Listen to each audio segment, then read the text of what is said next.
in the area of garnering mana and storing it up, what are some techniques for that? Like I was fasting yesterday and I couldn't like sleep, and when I finally did sleep, I slept for about 3 hours and I woke up feeling just great and awesome and wonderful, like I haven't felt in years. So I'm wondering, is that like a bona fide way in the Huna tradition to gain mana, or is what a bona fide way? Fasting.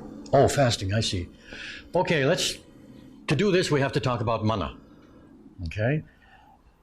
And this is a very important Hawaiian concept, as well as one in the philosophy. But it's very important to, first of all, to understand that mana is not energy. This is an idea that a lot of people have gotten who are not that familiar with the concept, because it's a very different kind of concept. Mana does not mean energy. Now, I know there have been some teachings and writings that have talked about it that way, and very often in some modern types of listings, you'll hear people talk about mana and prana and chi and ki all in the same breath, and mana does not belong in that list. Okay? Mana is a concept of divine power.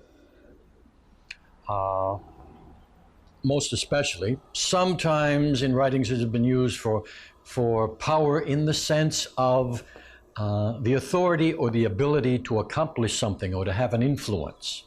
So mana is really at its most basic. It's the power of influence. To influence something in a positive way. Mana is always good. But it's always the power to influence. Now, energy can influence. Therefore, if we use energy for influencing for good, then it becomes mana. I see. Okay? So one way to have more effective mana is to increase your energy. And then it's how you direct it that determines as to whether it's mana or not. Because some people can build up all kinds of energy and get anxious and fearful and violent. That's not mana. So mana is this, that's why it has this divine quality to it. People have mana, the land has mana, a rock can have mana, a sacred object handed down from generations can have mana. A person can have mana because of his position, the authority that's given to him. So it's kind of like borrowed mana. Or because of they are the person who holds in trust a sacred object. And because of that position that they have in relation to the object that has mana, why they have mana because of that. Person can have mana because of their family and their genealogy. They can have mana because of their skill. But mana is something that the true mana comes from inside. That's why we associate it with the principle that says all power comes from within, meaning God or spirit within. Okay?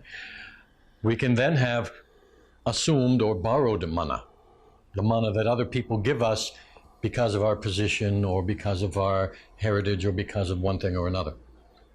And that's good when it's used for good, but it disappears when that authority disappears. And the real mana doesn't disappear depending on what people do. Okay? So, building energy, increasing energy is one way to help increase your mana. Because energy flows where attention goes, one of the principles says that. And so the more energy you have, when you direct your attention, the more influence you will have. Yeah, that's how it works. Okay. All right.